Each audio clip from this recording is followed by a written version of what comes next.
Faith is not a blind belief. It is the strength found in our shared community and the convictions that shape our nation. Welcome to Faith in America, exploring political and patriotic themes for a stronger nation.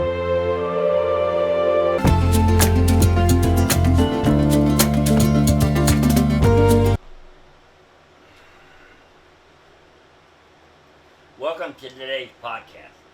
Today, we're going to be looking at Oregon's hunting and fishing ban battle, tradition, conservation, and the Peace Act.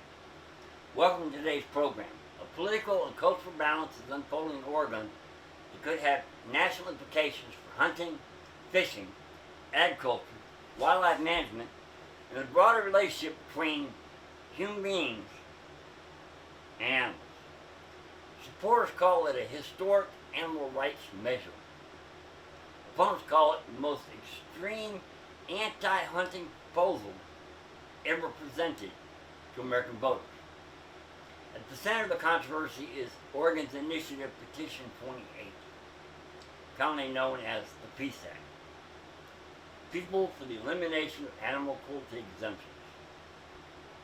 The proposal seeks to remove long-standing exemptions in Oregon law that currently protects hunting, fishing, trapping, farming, livestock production, and certain forms of animal management from prosecution under animal cruelty statutes.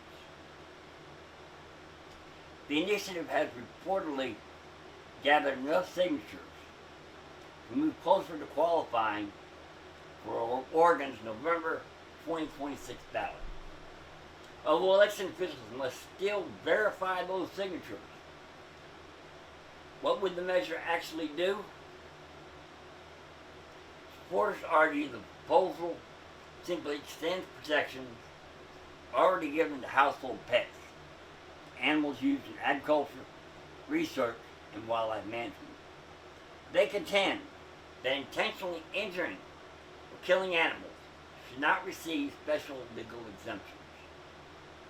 Critics argue the practical effect would be far broader. According to opponents, if enacted, the measure would effectively criminalize hunting, fishing, trapping, livestock slaughter, commercial fishing operations, rodeos, and certain animal breeding practices, wildlife population management, and some forms of veterinary and agricultural procedures. The only major exception would involve immediate self-defense and limited veterinarian care. Why hunters and anglers are alarmed? Oregon has hundreds of thousands of licensed hunters and anglers. Organizations such as Oregon Hunter Association argue that the measure would transform ordinary outdoor activities into criminal offenses. They contend that compensation programs throughout the state depend heavily on hunting and fishing licensing revenue, federal excise taxes on sporting equipment, and sportsmen's participation in wildlife management. Many conservationists who support responsible hunting believe regulated hunting is one of the primary tools used to manage wildlife populations and fund habitat restoration. Opponents warn that removing these systems could create major challenges for state wildlife agencies. The agricultural impact. The controversy extends far beyond hunting. Agricultural groups argue the proposal would fundamentally alter ranching and livestock production throughout all of Oregon. The Oregon Farm Bureau and other industry organizations warn that routine farming practices could become legally vulnerable under the new interpretation of animal cruelty. They argue the measure could threaten jobs, increase food costs, and force greater dependence on imported food products. Supporters respond that society can transition towards plant-based agriculture and alternative food systems while reducing animal suffering. They argue that many current practices continue only because they have historically been exempted from cruelty statutes. There are some tribal concerns. Another major issue involves Native American treaty rights. Some opponents note that the proposal does not contain explicit exemptions for treaty-protected hunting and fishing activities practiced by several Oregon tribes. Critics argue this could create constitutional and legal conflicts if the measures should become law. Such questions will likely face immediate court challenge. There's a larger national debate. The Oregon proposal represents a growing philosophical divide in America. One side argues that modern society should move away from killing animals whenever alternatives exist.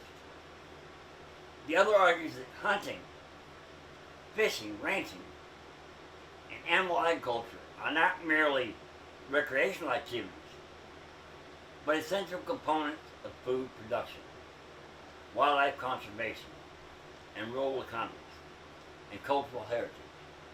What happens in Oregon may influence future ballot initiatives in other states. Both supporters and opponents recognize that the stakes extend far beyond a single election. From a biblical standpoint, Scripture teaches that human beings are called to exercise stewardship over God's creation. Genesis 1:28 speaks of mankind having dominion over the animals, while Genesis 9:3 permits the use of animals for food. At the same time, Proverbs 12:10 teaches that the righteous man regardeth the life of his beast, emphasizing humane treatment and responsible care. The biblical model is neither cruelty nor exploitation. It is stewardship, responsibility, and accountability before God for how His creation is managed. For many Christians involved with hunting, fishing, farming, and conservation, the debate is not merely political.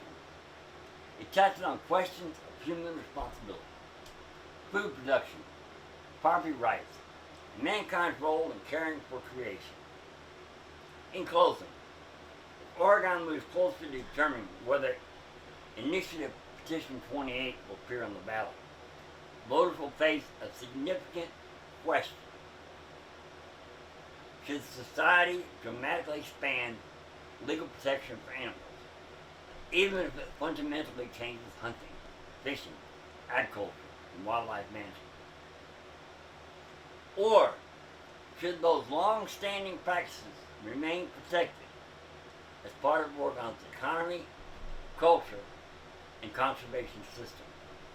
The answer could shape not only Oregon's future, but debates across the nation for years to come.